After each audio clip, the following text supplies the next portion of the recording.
আসসালামু আলাইকুম। Hello viewers, কেমন আছেন সবাই? আশা করি ভালো আছেন।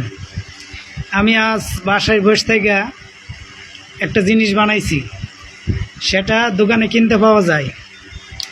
আপনার ঘরে এখনই দেখামু, দেখেন। এই যে দেখেন ভিউয়ার্স, কত সুন্দর কেক বানিয়েছি, খুবই নরম, খাইতে খুব সুস্বাদু। এটা কিন্তু দোকানেও কিনতে পাওয়া যায়। আমি একটু চেষ্টা করে দেখলাম যে বানাইতে পারি কি না। এই যে একটা নিচে, আর একটা, এই যে একটা, দুইটা, খুবই নরম, দেখতে পাচ্ছেন?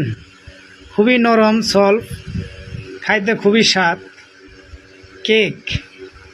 আর একটা চুলায় বসাইয়া দিছি। যদি ভালো লেগে থাকে সবাই কমেন্ট